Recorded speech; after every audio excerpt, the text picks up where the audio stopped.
My name is Epsiba Beulah. Before I was a Hindu girl doing a lot of idol worship, and I was like a completely a traditional girl, like accepting what father says, what the elder says, and I was used to respect all those things. And after coming to the Lord, and I stopped the tradition. I completely stopped the tradition, and I just entered into the love and compassion of the Lord. My parents arranged for the marriage, and it was like a 2 months gap from the arrangement to the marriage. And immediately after marriage, like he said, like I don't like you. I just want to leave, and he left.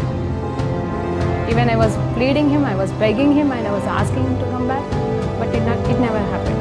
If he is not going to come to me, I want to die. That if he is going to be separated from me, I should die. The day I was about to kill myself, I was watching a TV channel, and immediately she started like, here one girl is crying. You have been separated with your husband and you are planning to die now, but you are not going to do that. Immediately I called to one of my Christian friends, and she shared with me the gospel. On the spot, I accepted Lord as my Savior. The next moment, I felt free from the burdens and all kind of thoughts, and everything left me. Praise lord అండి. దేవునికి మహిమ కలుగును గాక. ప్రార్థన చేసుకుందాం. పరిశుద్ధుడా గొప్ప దేవా, నీకు స్తోత్రం, స్తుతి, మహిమ, గంతే, ప్రభావం చెల్లించుకుంటున్నాం నైనా.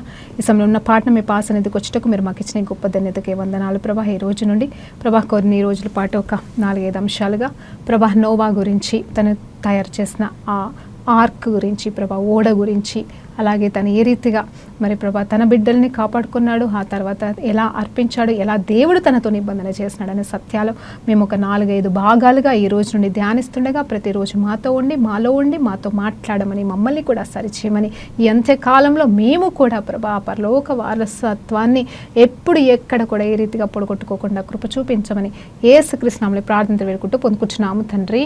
ఆమేన్. ప్రైజ్ లార్డ్ అండి. దేవునికి మహిమ కలుగును గాక. మరి దేవాది దేవుడు ఈరోజు మనకిస్తున్న ఈ వాక్యాంశం ఏంటి అంటే, నోవా యొక్క జీవిత చరిత్ర అండి. అంటే నోవా పడవని తయారు చేసి, పడవలో 8 మందిని పెట్టి, పశువులని, అన్ని రకాల జంతువుల్ని మరి ఆహ్వానించి, వాటిని రక్షించి, మరి ఎంతో కృప పొందుకున్న వాడిగా నిలబడిన నోవా గురించి మనం ఈరోజు నేర్చుకోబోతున్నామండి. ఈ రోజు నుండి 4 భాగాలుగా, దేవుని చిత్తమైతే 4 కానీ 5 భాగాలుగా క్లుప్తంగా మనం ధ్యానించబోతున్నాము. మరి ప్రతిరోజు విని దేవుడిని సత్యం తెలుసుకోవాల్సిందిగా వేడుకుంటున్నాను. సో ఈ నోవా చరిత్ర ఎక్కడ ఆరంభించబడిందంటే, మరి ఆదికాండము 6వ అధ్యాయంలో నుండి మరి ఆల్మోస్ట్ 10వ అధ్యాయం, అంటే 5 అధ్యాయాల్లో మరి నోవా గురించి రాయడం అనేది జరిగింది. మొదటిగా ఆదికాండము 6వ అధ్యాయము చూసినప్పుడు అసలు ఏమి జరుగుతుంది నోవా కాలంలో, ఆయన పుట్టినప్పుడు ఎలా ఉంది ఏంటి అనేది చూస్తే, మరి ఆ 5వ అధ్యాయంలో చూసినప్పుడు అబ్రహాము అప్పటికి పుట్టలేదు కదండి. మరి ఆదాము తర్వాత ఎవరు పుట్టారు? ఈనోకు. కానీ ఆ తర్వాత అంటే దేవుడితో నడిచిన ఈనోకు తర్వాత మరలా మరి కొంతమంది తర్వాత మరి ఇక్కడ నోవా అనే వ్యక్తి పుట్టడం అనేది జరిగింది. మరి ఇంచుమించు నోవా గారు మరి 500 సంవత్సరాలు అని చెప్తుందండి బైబుల్. తన 500 సంవత్సరాల వయసు కలిగి మరి 3 కుమారులను కనిన సమయంలో, అంటే బిడ్డలు మరి ఏ వయసులో ఉన్నారండి అంటే ఆల్రెడీ 3 కొడుకులైతే తను పొందుకొని ఉన్నాడు. మరి వారితో పాటుగా వారి భార్యలు కూడా ఉన్న సమయంలో జరుగుతున్న సంఘటన మనం ఇప్పుడు ధ్యానించబోతున్నాం. ఎలా ఉంది ఆ టైంలో ఆ లోకము, అంటే ఈ భూలోకము మరి నోవా కాలంలో ఎలా ఉందనేది మనం ఇప్పుడు చూద్దాం. ఎందుకంటే ప్రతి ఒక్కరూ నోవా కాలంలాగా జరుగుతున్నాయి, నోవా కాలంలాగా అవుతుంది, నోవా కాలంలాగా అని చెప్పేసి మాట్లాడుతూ ఉన్నారు. కాబట్టి మనము మరి అలా దేవుడు ఎందుకు ప్రతిసారి మనుషుల ద్వారా ఆ మాటలు జ్ఞాపకం చేస్తున్నాడు? ఈవెన్ పాత నిబంధన తర్వాత కొత్త నిబంధనలో కూడా నోవా కాలం లాంటి రోజులు మరి అలా ఉంటారు మనుషులు, అలా ఉన్నారు మనుషులు, అలా వస్తారని అలాంటి మరి ధ్యానం అనేది మనం చూస్తూ ఉంటాం. సో ఇప్పుడు ఈరోజు ఈసారి మనం ఇది తెలుసుకుంటున్నామండి. దేవునికి మహిమ కలుగును గాక. అయితే మరి అక్కడ ఎలా ఉంది పరిస్థితి అంటే, ఆదికాండం 6వ అధ్యాయం మొదటి నుంచి చదువుతున్నాను. ఈరోజు 6వ అధ్యాయాన్ని మనం కంప్లీట్గా ధ్యానించబోతున్నామండి. నరులు భూమి మీద విస్తరింపనారంభించిన తర్వాత కుమార్తెలు వారికి పుట్టినప్పుడు దేవుడు కుమారులు నరుల కుమార్తెలను చక్కని వారని చూచి వారందరూ తమతో మనసు వచ్చిన స్త్రీలతో వివాహము చేసుకునేది. అప్పుడు యెహోవా, నా ఆత్మ నరులతో ఎల్లప్పుడూ వాదించదు, వారు తమ అక్రమ విషయములో నరమాత్రులై ఉన్నారు, అయినను వారు దినములు 120 ఏండ్లగునెను. ఆ దినములలో మరి నెఫీయులు వారు భూమి మీద నుండిరి, తర్వాతను ఉండిరి. దేవుని కుమారులు నరుల కుమార్తెలతో పోయినప్పుడు వారికి పిల్లలను కనిరి. పూర్వకాలమందు పేరు పొందిన శూరులు వీరే. నరుల చెడుతనమును భూమి మీద గొప్పదనియు వారి హృదయముల యొక్క తలంపులలోని ఊహ అంతయు ఎల్లప్పుడూ కేవలము చెడ్డదనియు యెహోవా చూసి తాను భూమి మీద నరులను చేసినందుకు యెహోవా సంతాపము నొంది తన హృదయములలో నొచ్చుకొనెను. అప్పుడు యెహోవా, నేను సృజించిన నరులతో కూడా జంతువులను, పురుగులను, ఆకాశ పక్ష వ్యాధులను భూమి మీద నుండకుండా తుడిచివేయుదునని అనెను. ఏలయనగా నేను వారిని సృష్టించినందుకు సంతాపము నొందుచున్నానెను. అయితే నోవాహు యెహోవా దృష్టి యందు కృప పొందిన వాడయ్యను. దేవునికి మహిమ కలుగును గాక. 1 నుండి 6 వచనాల వరకు ధ్యానించినప్పుడు మరి సకల పాపాలతో నిండబడిందంటండి ఈ భూలోకం. అంటే వర్ణించడానికి మరి పురుషులు స్త్రీలతో పోతారు కరెక్టే, కానీ ఇక్కడ మరి అంటే వెళ్ళగూడని రీతిగా దేవుని కుమారులు మరి భూలోక సంబంధమైన స్త్రీలతో, అంటే ఇది ఒక వేరే అంశంగా మాట్లాడుకోవచ్చండి. సో ఏదేమైనా కానీ పాపపు క్రియలు శారీరకంగాను మానసికంగాను అన్ని రకాలుగా పాపముతో మరి నరమాత్రులంతా కూడా పాపములోనే. ఎందుకంటే మరి లోకము పాపముతో నిండి ఉన్నది. ఆదాము చేసిన పాపము వల్ల ఏమి జరిగింది అంటే లోకముని పాపం ఏలుతుందటండి. అయితే పవిత్రతకి అడ్రస్ లేకుండా పోయింది ఈ భూలోకం. అలాంటి పరిస్థితుల్లో దేవుడు ఎలా అయిపోయాడంటే ఆయన మాట్లాడుతున్నాడు, నా ఆత్మ నరులతో ఉండదు. నిజం చెప్పాలంటే దేవుని ఆత్మ నరులతోనే ఉండడానికి, దేవుడే ఉండడానికి దేవుని ఆత్మలో ఆత్మగా తన ఆత్మ చేతనే వారిని సృష్టించడం అనేది జరిగింది. అయితే వారు చేసిన ఆ తప్పిదాన్ని బట్టి పాపం అనేది వారి మరి బీజముగా పడి ఆ తర్వాత వారి జీవితంలో పాపపు క్రియలే తప్ప ఇంకా మంచి క్రియలు కనపడనందున దేవుడు పశ్చాత్తాపడుతూ ఈ మనుషులను ఎందుకు చేశానని వేదన పడుతూ ఆయన కృంగిపోతూ అంటున్నాడు, ఇంకా నేను ఈ నరులతో నా ఆత్మ ఉండదు. ఎందుకంటే ఆయన ఆత్మస్వరూపే అండి. ఆయన ఆత్మరూపంలోనే ఉంటాడు కాబట్టి, ఆయన స్వరూపం ఎవరు చూడరు కాబట్టి, ఆయనకంటూ స్పెషల్గా ఒక రూపం అనేది లేదు కాబట్టి ఆత్మస్వరూపి చెప్తున్న మాట ఏంటంటే నా ఆత్మ ఇంకా నరులతో ఉండదు. ఎందుకంటే వీరు భయంకరమైన పాపాలు చేస్తున్నారంటున్నారు. అంత మాత్రమే కదా, ఆ టైంలో శూరులు వీరులు ఎంతోమంది గొప్ప వాళ్ళు పుడుతున్నారంట. అంటే బలమైన వాళ్ళు పుడుతున్నారు, కానీ వాళ్ళ బలాన్ని బట్టి వారు పవిత్రంగా బ్రతకట్లేదు, కానీ వారు అపవిత్రమైన క్రియలు చేస్తూ భయంకరమైన పాప విస్తరణ అనేది జరిగినదని ఇక్కడ దేవుడు మాట్లాడుతూ ఉన్నాడు. తర్వాత అంటే అక్కడ జరుగుతుందండి. నోవా కాలంలో ఆయన 500 సంవత్సరాలు ఉన్నాడు. అలాగే ఈ పరిస్థితి ఆ భూలోకంలో ఆ రీతిగా ఉంది. మరి నిజమే, ఇనోక్ అనే వ్యక్తి మరి దేవునితో నడిచి ఉన్నాడు కాబట్టి, దేవునిలోనే ఎదిగి ఉన్నాడు కాబట్టి, మరి దేవుడు అంట పవిత్రంగా పరిశుద్ధంగా కనిపించిన అపవిత్రమైన ఆ లోకంలో, అంటే మీరు గమనించండి, ఆదాముని దేవుడు తనతో పాటుగా గడపడానికి తయారు చేసుకున్నాడు. అంటే దేవుడు ఒంటరిగా ఉండడానికి ఇష్టపడక తనకి తోడుగా భూలోకంలో మనుషులను ఏర్పాటు చేసుకున్నాడు. వారికి కావాల్సినంత ఇచ్చి మనుషులతో జీవించాలనుకున్నాడు దేవుడు. మనుషుల కోసం ఇప్పుడు మహిమను విడిచి దిగొచ్చాడు కాదండి, అప్పుడే తను రూపించుకున్న మనుషుల కోసం భూలోకంలో నడిచాడండి. కానీ మనుషుల పాపాలని బట్టి దూరంగా మాట్లాడుతున్నాడే కానీ నివసించట్లేదు, ఉండలేకపోతున్నాడు. జస్ట్ మాట్లాడిపోతున్నాడు, చెప్పిపోతున్నాడు, స్వరం వినిపిస్తుంది అందరికీ, అంటే ఏం చేయాలో చెప్తున్నాడు, అయినా మాటలో వినట్లేదు దేవుని మాట. ఆ సమయంలో ఇనోక్ని మరి దేవుడు ఎన్నుకున్నాడు. ఇక్కడ ఇలా ఉండకు, నువ్వు నువ్వు నాతో సహవాసం అని చెప్పేసి పరలోకానికి తీసుకొని వెళ్ళిపోయాడేమో. 365 సంవత్సరాలు జీవించిన తర్వాత మరి చూస్తే ఇక్కడ నోవా మరి దేవుని యందు దయ పొందుకున్నవాడిగా, చూడండి కృప పొందుకున్నవాడిగా. ఇక్కడ మనం 7వ వచనంలో చూసినప్పుడు, అప్పుడు యెహోవా, నేను సృష్టించిన నరులతో కూడా జంతువులను, చూడండి నేను సృష్టించిన నరులతో కూడా జంతువులని ఆలోచన చేస్తున్నారండి. నరులు చేసిన పాపానికి ఇక్కడ జంతువులని కూడా ఆయన మరి నాశనం చేయాలని చూస్తున్నాడు. ఎందుకంటే మరి అవి కూడా భూలోకంలో ఉన్నాయి. కానీ పాపపు శాపయుక్తమైన, అంటే ఆదాము చేసిన పొరపాటుని బట్టి భూమి శపించబడింది. ఆ శాపగ్రస్తమైన భూమిలో మరి జంతువులు కూడా బ్రతుకుతున్నాయి కాబట్టి మరి అవి కూడా పాపంలో పడిపోయి ఉంటాయేమో అని దేవుని దృష్టిలో. సో అన్నీ కూడా పురుగులు సైతం అంట, చూడండి ఆకాశ పక్షులు భూమి మీద పాకుతున్నవన్నీ కూడా దేవుడు వాటిని నాశనం చేయాలని చూస్తున్నాడు. అంత మాత్రమే కాదు, ఆ టైంలో ఆ 8వ వచనం చూసినప్పుడు, అయితే నోహావు యెహోవా దృష్టికి కృప నొందినవాడేనంట, కృప పొందినవాడంట. చూడండి కొత్త నిబంధనలో మనం చూసినప్పుడు యేసు ప్రభు వారు పలుకుతున్న మాటలు, మనకి రక్షణ ఏ రీతిగా వస్తుంది అని పత్రికలో చూసినప్పుడు, మనకు రక్షణ ఉచితమే, మన క్రియలు కాదు, కానీ కేవలం ఆయన కృపనే. చూడండి, ఆయన కృప, మన క్రియలు కాదు. హల్లెలూయా, దేవునికి మహిమ కలుగును గాక. పాత నిబంధనలో ఇక్కడ చూసినప్పుడు వారి క్రియలు చెడ్డవైనందున దేవుడు వారికి కృప ఇవ్వట్లేదు. దేవుడు వారిని బట్టి అసహించుకుంటున్నాడు, వారిని ద్వేషిస్తున్నాడు, వారిని నాశనం చేయాలని నిర్ణయం తీసుకున్నాడు. కానీ ఇక్కడ నోవాహు యొక్క క్రియలను బట్టి, అంటే మరి కృప పొందుకున్నాడు. ఎలా కృప పొందుకున్నాడు అంటే, నోవాలో ఎలాంటి పాపము కానీ, పాపపు బీజం అనేది ఉండొచ్చు కానీ పాపపు స్థితి లేదండి. చూడండి, మంచి చెడు చెట్టు తిన్న తర్వాత మంచి ఉంది, లోపల చెడు ఉంది. కానీ ఈ మనుషులంతా కూడా చెడుకే పోయారు. కానీ ఇక్కడ నోవా మాత్రం మంచిది అనుభవిస్తున్నాడు. తనకి చెడు మంచి తెలిసినప్పుడు మంచిదే ప్రవర్తిస్తున్నాడు, ఈనోకు లాగా. మరి తర్వాత కొంతమంది పరిశుద్ధుల్లాగా, అక్కడ మనకి ఏబేలు అర్పణలాగా, అంటే ఏబేను అర్పించినట్టుగా. సో కొంతమంది ఎవరైతే ఉన్నారో అందులో నోవాని దేవుడు కనుగొని మరి అతనికి దేవుడు కృప ఇవ్వడం అనేది, కృప పొందుకున్నాడంట. ఎలాంటి కృప తెలుసా అండి? ఆ లోకమంతా సర్వనాశనము చేస్తున్న సమయంలో బ్రతకడానికి కృప. చూడండి, ఇప్పుడు మనం జీవించడానికి కృప, నిత్య జీవం పొందుకోవడానికి, రక్షించబడడానికి దేవుడు మనకి కృపనిచ్చున్నాడు. ఆ కృప మన క్రియలను బట్టి మనం పొందుకుంది కాదు. కానీ ఇక్కడ బ్రతకడానికి, తన ద్వారా ఇంకా భూలోకము సంపూర్ణంగా నింపబడటకు, దేవుని చేత మరి నిబంధన మరలా స్థిరత్వం చేయడానికి, ఈ లోకాన్ని మరలా నూతనీకరించడానికి దేవాది దేవుడు మరి నోవా క్రియలని బట్టి కృపనిచ్చి బ్రతికిస్తున్నాడు, కాపాడుకుంటున్నాడు, నిలబెట్టుకుంటున్నాడు. అందరినీ నాశనం చేసి మరలా ఇంకొక ఆదాముని తయారు చేయొచ్చు, కానీ దేవుడు నోవాని చూసినందున అతనికి కృపనిచ్చి బ్రతికిస్తున్నాడండి. చూడండి, తర్వాత వచనాలు మనం ధ్యానిద్దాం. నోవా వంశావళి ఇదే. నోవాహు నీతిపరుడు, తన తరములో నిందారహితుడై ఉండెను. నోవా దేవుడితో కూడా నడిచినవాడు. చూడండి, నోవా దేవుడితో కూడా నిందారహితుడు అంట. చూడండి, 3 లక్షణాలు కనిపిస్తున్నాయి ఇక్కడ. నోవా నిందారహితుడు, తర్వాత that means is a perfect man, తర్వాత ఆయన నీతిమంతుడంట, అంటే ఈజ్ ఎ జస్ట్ మ్యాన్. తర్వాత చూస్తే దేవునితో నడిచిన వాడంట. ఎప్పుడండి?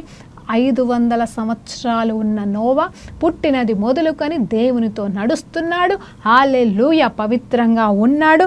దాని అర్థం నిందారహితుడు అంటే నిందే లేదు, అంటే ఏ పాపము లేదు. ఇప్పుడు వీళ్ళందరి పైన నింద అంటే వీళ్ళందరూ కూడా ఎలాంటి వారో దేవుడు సాక్ష్యం ఇస్తున్నాడని. కానీ నోవా విషయం మాత్రం అతను నింద లేనివాడు, పాపము లేనివాడు, జస్ట్ మ్యాన్ అంటే నీతిమంతుడిగాను మరి బ్రతుకుతున్నాడు. అంత మాత్రమే కాదు, దేవునితోనే నడుస్తున్నాడు. అంటే దేవుడు ఏది చెప్తే అది చేస్తూ, దేవునికి ఇష్టమైన క్రియలు చేస్తూ పవిత్రంగా బ్రతుకుతున్న ఆ నోవాకి దేవుని కృప వచ్చిందండి. హల్లెలూయా, కృప పొందుకున్నాడు. దేవునికి మహిమ కలుగును గాక. అయితే 10వ వచనం, షేము, హాము, యాఫేతను 3 కుమారులు నోహావు కనెను. భూలోకములో దేవుని సన్నిధిని చెడిపోయి ఉండెను. భూలోకము బలాత్కారముతో నిండి ఉండెను. దేవుడు భూలోకమును చూచినప్పుడు అది చెడిపోయి ఉండెను. భూమి మీద సమస్త శరీరులు, చూడండి ఇక్కడ సమస్త శరీరులు, ఈ 12వ వచనంలో తమ మార్గమును చెరిసి వేసుకొని ఉండేరి. దేవుడు నోహావునుతో సమస్త శరీరులు, చూడండి సమస్త శరీరం, ఆల్ ఫ్లెష్.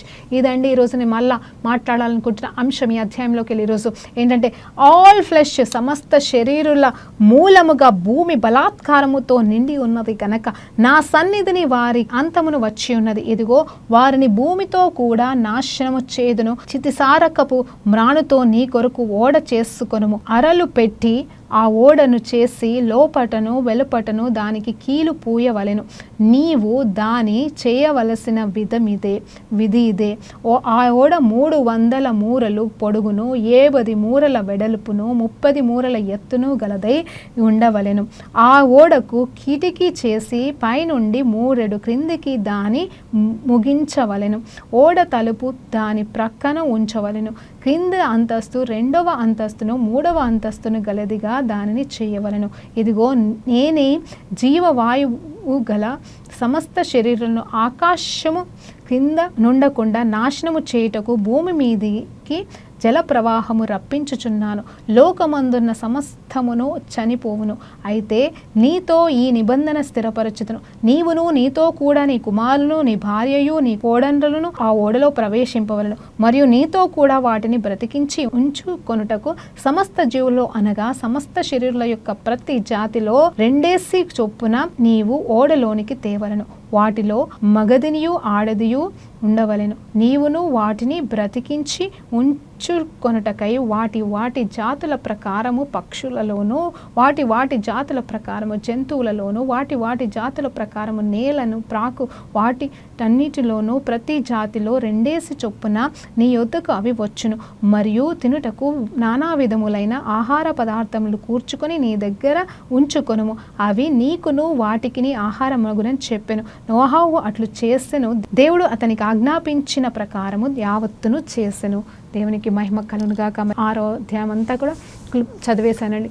దాని అర్థం ఏంటంటే ఇక్కడ చూడండి, ఇప్పుడు ఆలోచన చేస్తే ఇక్కడ నోహకి దేవుడు కృప చూపించి, మరి చెప్పాల్సిన అవసరం లేదు, నాశనం చేసి ఆయన ఒక్కరిని బ్రతికించవచ్చు. కానీ ఇక్కడ దేవుని ప్రణాళిక ఒకటి ఉంది. ఆయన కావాలనుకుంటే వీళ్ళని పక్కన పెట్టి పరలోకం ఎక్కడికెళ్ళో తీసుకెళ్ళి జాగ్రత్త వహించి వీళ్ళకి వర్షం పడకుండా వీళ్ళని కాపాడగలడు. కానీ ఇక్కడ నోవాకు ఒక ఆజ్ఞ ఇస్తున్నాడు, ఒక మాట చెప్తున్నాడు. చూడండి, ప్రతి జీవితంలో కూడా, ప్రతి ఒక్కరి జీవితంలో కూడా దేవుడు ఒక మాట చెప్పాడంటే, మనకు ఆశీర్వాదాలు ముందు పెట్టాడంటే, ఆశీర్వదించబోతున్నానంటే he will give us some work అండి, ఒక బాధ్యత తప్ప చెప్తాడు. అది మనం నమ్మకంగా చేస్తేనే అది మనం పొందుకుంటామని మనం జ్ఞాపకం చేసుకోవాలి. సో ఇక్కడ ఏంటంటే నోవాతో దేవుడు క్లియర్గా మాట్లాడుతున్నాడు. ఆయన కూడా చూస్తున్నాడు కదా, నోవాకు కూడా తెలుసు కదా, అయ్యా ఈ లోకం అంతా పాడైపోయింది కాబట్టి ఇంకా నేను ఈ లోకాన్ని సహించను, ఈ లోకాన్ని మొత్తం నేను నాశనం చేయబోతున్నాను. కానీ నిన్ను బట్టి నీ కుటుంబానికి నేను కృపనిస్తున్నాను కాబట్టి నువ్వేం చేస్తావంటే, ఇదిగో నేను చెప్పినట్టుగా చెయ్యి. ఇదిగో నేను చెప్తున్న కొలతల ప్రకారంగా, ఇక్కడ కొలతలు మనం చదివాం కదండి, మరి ఆ కొలతల ప్రకారంగా నువ్వు ఒక పెద్ద ఓడని తయారు చేయి. అది 1, 2, 3 అంతస్తులుగా ఉండులాగా, పైన ఒక చిన్న కిటికీ పైనుండి ఉండులాగా, ఒక ద్వారం ఉండులాగా, అలాగే అందులో ఎలా నువ్వు తయారు చేస్తావంటే కీలు అనేది పూయాలంట, లోపల బయట. మరి కీలు ఎందుకు పూస్తారంటే అది నీళ్ళల్లో ప్రవహించినప్పుడు అది మరి మునగకుండా కీలు అనేది పోయాలటండి. అంటే అంత పెద్ద మరి ఓడ, ఇంగ్లీష్లో చూస్తే ఆర్క్ అంటారండి. మరి దేవుని చిత్తం అయితే దీని గురించి మనం మరలా మాట్లాడుకుంటాం. ఆర్క్ ఆఫ్ నోవా అని చెప్తా ఉంటాడు బైబిల్లో. ఆర్క్ అంటే ఏంటి అంటే ఒక మందసం అని కూడా చెప్పొచ్చు. అలాగే మరి ఇక్కడ ఓడ అని మరి దేవాది దేవుడు చెప్తున్నాడు. సరే, ఆ ఆర్క్ని మనము పాత నిబంధనతో జరిగిన కొన్ని మరి మనకి దేవుడు ఏర్పాటు చేసిన దాని గురించి మనం రాబోయే మరి ఈ సిరీస్లో మళ్ళీ మనం ధ్యానిద్దామండి. కానీ ఏదేమైనా ఇక్కడ చూస్తే ఆ ఓడని ఎలా సంసిద్ధం చేయాలా, ఎలా తయారు చేయాలా, ఆ కొలతలన్నీ ఇచ్చేసి తయారు చేసిన తర్వాత నువ్వేం చేస్తావంటే నీతో పాటుగా నీ కోడన్లు, నీ కొడుకులు, నీ భార్య, అలాగే మరి వాళ్ళు అందులోకి వెళ్ళాలి. అలాగే నేను ఆజ్ఞాపిస్తాను, ఈ లోకంలో అన్ని శరీరాలు కూడా పాపము చేస్తున్నారు కాబట్టి సర్వ శరీరాలను నేను నాశనం చేస్తాను. కానీ ఒక్కొక్క జాతి నుండి పక్షులే కావచ్చు, మరి జంతువులే కావచ్చు, లేకపోతే నీటిలో ప్రవహించేవే కావచ్చు, మరి భూమి మీద పాకేవే కావచ్చు, వాటన్నింటి విషయంలో మాత్రం నేను తప్పకుండా ఒక్కొక్కటి జంట, ఒకటి ఆడది ఒకటి మోగదిగా మరి నిలబెట్టి నీ దగ్గరికి నడిపిస్తాను. వాటన్నింటినీ కూడా దాంట్లో చేర్చు. అంత మాత్రమే కాదు, అవన్నీ మరి కొంతకాలం వరకు మరి బ్రతకాలి కాబట్టి ఆ బ్రతకడానికి కావలసిన ఆహారము కూడా మీరు సమకూర్చుకోమని చెప్పాడు. ఇప్పుడు చూడండి, 500 వయసు కలిగిన నోవాతో దేవుడు మాట్లాడుతున్న మాట ఏంటంటే, ముందు పడవ తయారు చేయి. ఆ పడవ ఎంతో పెద్దదండి. మరి అది ఏ కర్రతో, మ్రాను కర్రతో తయారు చేయాలని కూడా చెప్పడం అనేది జరిగింది. సో ఆ కర్రతో తను ఒక్కడు సిద్ధపరుస్తూ, చాలామంది మనం వాక్యంలో ధ్యానించుకుంటూ ఉంటాం. అంటే అందరూ అతన్ని వెర్రివాడిగా చూస్తారు. నిజం చెప్పాలంటే ఆ వెర్రివాడిగా చూడడం వెనకాలన్న కారణం ఏంటి తెలుసా అండి? అసలు దేవుడేం చెప్పాడు, నేను భయంకరమైన ప్రళయం అంటే ఒట్టిగా నాశనం చేస్తాను అనలేదండి. భయంకరమైన వర్షం వస్తుంది, ఆ వర్షంలో అందరూ కొట్టుకుపోతారు.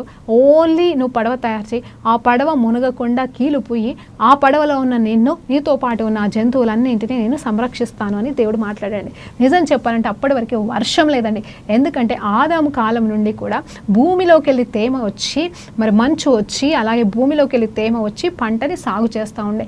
కేవలం ఏదోను వనంలో మాత్రమే మరి 4 పాయలుగా వెళ్తున్న నీరు ఉంటుండే. అక్కడ ఏదోను వనంలో అక్కడ మాత్రం ఆ నీరు ఉంటుండే. కానీ ఇంకెక్కడ నీరు అనేది ఉన్నా, ప్రవహించినా కూడా అది యాక్చువల్గా వర్షం రూపంలో వచ్చేది కాదండి. వర్షం అనేది లేదు. అయితే మొదటిసారిగా వర్షం వస్తుంది కాబట్టి వర్షం రాబోతుంది అని అంటే కూడా ఎవరు నమ్మలేదు. అందరూ పిచ్చోళ్ళలాగా చూస్తారు. అఫ్కోర్స్ నమ్మాల్సిన అవసరం లేదు. నిజం చెప్పాలంటే ఆ మాటకు వస్తే ఇంచుమించు 600 సంవత్సరం, మరి నెక్స్ట్ అధ్యాయంలో చూసినప్పుడు 100 సంవత్సరాల పాటు ప్రాసెస్ అండి ఇది. అంటే 500 సంవత్సరాల తర్వాత దేవుడు ఎప్పుడు నోవాని వర్షించాడో మనకి తెలియదు, అది ఏ సంవత్సరం అయిందో మనకు తెలియదు. కానీ తను తయారు చేయడానికి ఇంచుమించు ఎన్ని వందల సంవత్సరాలు పట్టిందో కూడా మనకి తెలియదండి.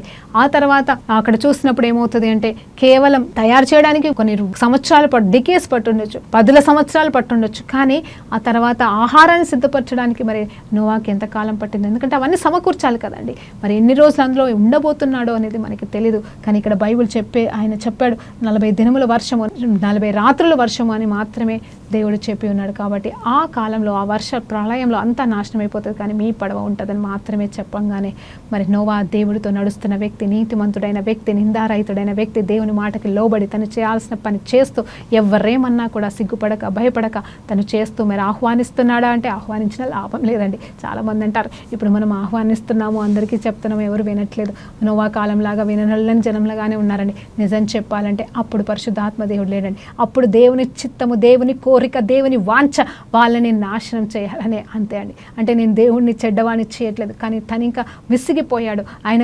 దుఃఖాక్రాంతుడైపోయాడు, వాళ్ళందరినీ నాశనం చేసి మరలా భూమిని పరిశుద్ధపరచాలని ఒక నూతనమైన ప్రణాళిక కలిగి ఉన్నాడని చెప్తున్నానండి. అవును, నిజం చెప్పాలంటే ఒక 10 మంది ఫ్రెండ్స్ ఉన్నారనుకోండి, 10 మంది మెంచోలే, కానీ అందులో ఒక దుష్టుడు ఉంటే మనం ఏమనుకుంటాం, ఆ ఒక్కడు లేకపోతే బాగుండు, మిగతా వాళ్ళంతా బాగుపడతారు అని మనం అనుకుంటామా లేదా? అందరూ తప్పు చేస్తున్న వాళ్ళే, అందరూ కలిసి తప్పు చేస్తున్నారు, కానీ ఎవరి వల్ల ప్రాబ్లం వస్తుందో ముందు వాడిని పక్కకు తోయడమో, వాడిని శిక్షించడం, వాడిని సరిచేయడమో చేస్తే సరిపోతుంది అన్నట్టుగా దేవుడు కూడా తన ఒక తండ్రి ప్రేమతోనో లేకపోతే పరిస్థితిని బట్టో లేకపోతే చాలా ఇంకా భరించలేము, ఎందుకంటే జీవించినంత కాలం ఇంకా లోకమంతా పాపంలో ఉంటుంది, పాపంలో ఉంటే ఎక్కడ పోతారో మరి అది దేవుడికి తెలుసు. కాబట్టి ఇంకా చాలని అక్కడితో వారికి ఫుల్ స్టాప్ చెప్పాలనుకున్నాడు.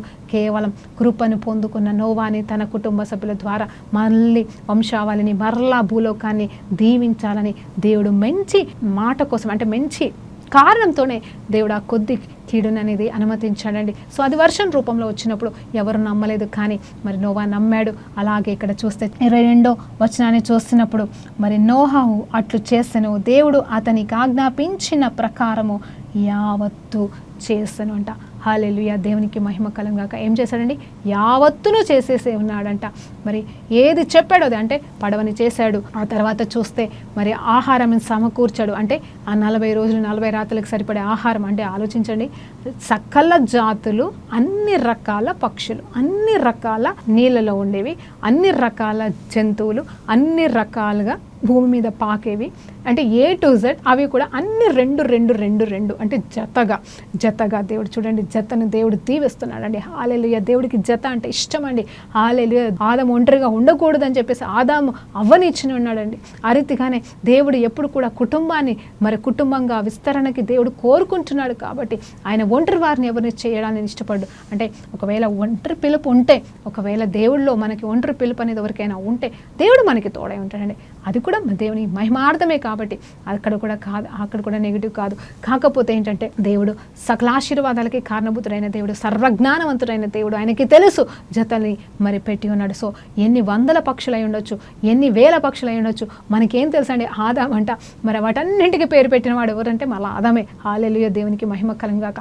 ఆదాము ఒక్కొక్కటిని పిలిచి, ఒక్కొక్క పక్షిని పిలిచి, ఒక్కొక్క జాతిని పిలిచి, ఇది ఆడ అయితే ఆడ అని, మోగ అయితే మోగ, వాటికి కరెక్ట్గా పేర్లు పెట్టేసి మరి ఏ పక్షికి తగ్గట్టుగా ఆ పేర్లు, ఏ జంతువుకు తగ్గట్టుగా పేర్లు పెట్టిన ఆ పేర్లని మాత్రం దేవుడు తృణీకరించకుండా, ఆ వాటిని కూడా దేవుడు లయపరచకుండా ఆ పేరు ప్రకారంగానే మరి ఒక్కొక్కటి వచ్చి అవన్నీ కూడా సకల జాతికి సంబంధించినవన్నీ కూడా నీ పడవలోకి అవే వస్తాయి, నువ్వు పిలవాల్సిన అవసరం లేదు. అంటే దేవుడు ఆజ్ఞాపిస్తాడు, ప్రకృతి వింటది.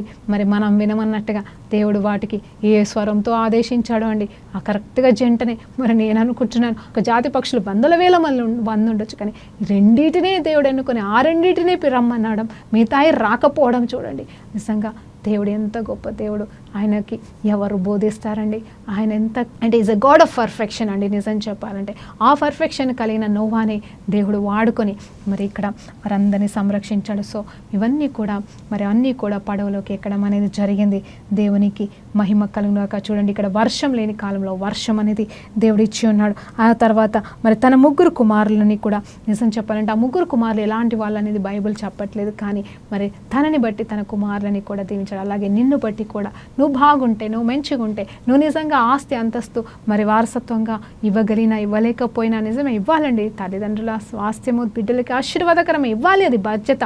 కానీ ఇవ్వలేని స్థితిలో నువ్వు ఉంటే కనీసం నీ మంచితనం, ఇదిగో నువ్వు పొందుకున్న కృప నువ్వు పంచుతున్నావా, నీవు దీవించబడి నీ కుమారులని ఆశీర్వాదకరంగా ఈ లోకానికి పెట్టలాగా ఈ రీతిగా కృప పొందుకున్న పాత్రుడిగా నువ్వుంటే నీ ద్వారా నీ బిడ్డలు కూడా కృప పొందుకుంటారని దేవుడు మాట్లాడుతూ ఉన్నాడండి. ఆ తర్వాత చూస్తే 22వ వచనాలు చూసినప్పుడు ఆల్ కేమ్ అంట, అన్నీ కూడా వచ్చేసే ఉంటాయి. అది మనము నెక్స్ట్ భాగంలో మనం ధ్యానిద్దాం. ఆయన చెప్తున్న మాట, మరి దేవుడు పాపాన్ని భరించలేకనే కొత్త ప్రణాళికని దేవుడు పెట్టి ఉన్నాడు. మరలా చెప్తున్నాను, ఒక్కరిని బట్టి మనం ఎంతోమందిని తిట్టం, కానీ ఆ ఒక్కరు చేసిన దానికి ఆ ఒక్కరికే శిక్ష అన్నట్టుగా ఇక్కడ అందరు చేసిన తప్పుని అందరినీ నాశనం చేసేసి నోవాకి మాత్రమే కృపనిచ్చి నడిపిస్తున్న దేవాది దేవునికి మహిమ కలుగును గాక. మళ్ళీ నెక్స్ట్ ఏమి జరుగుతుందో, మరి పడవలోకి వాళ్ళు ఎలా వెళ్ళారో అవన్నీ కూడా, మరి ఎలా ఫ్లడ్స్ వచ్చిందో మరి రేపటి భాగంలో మనం నేర్చుకుందామండి. దేవునికి మహిమ కలుగును గాక. ప్రార్థన చేసుకుందాం. పరిశుద్ధుడా గొప్ప దేవా, నీకు స్తోత్రం, స్తుతి, మహిమ, గంతే ప్రభావం చెల్లించుకుంటున్నాం నాయన. నిజమే తండ్రి, నోవాకి ఎలా కృపనిచ్చి ఉన్నావో తండ్రి ప్రభా, ఆ రీతిగా తండ్రి ఈ లోకంలో ప్రభా మేము కూడా బ్రతుకుతున్నామయ్యా. లోకం ఇంకా ఇప్పుడు కూడా అలాంటి పాపపు స్థితిలో ఉంది, కానీ మాకు నీ కృపనిచ్చావయ్యా, నీ కృపని ఉచితంగా ఇచ్చావయ్యా. మా క్రియల్ని బట్టి కాదు, అది మేము పొడగొట్టుకోకుండా ఉండుటకు అయ్యా, నీ రక్షణ పడవలో మేము ఉండుటకు సహాయం చేయమని వేడుకుంటూ రేపటి దినమున కూడా ధ్యానించే భాగ్యాన్ని మాకు దయచేయమని యేసుక్రీస్తు నామములో ప్రార్థనలు వేడుకుంటూ పొందుకుంటున్నాము తండ్రి. ఆమేన్. ప్రైజ్ లార్డ్ అండి. దేవునికి మహిమ కలుగును గాక.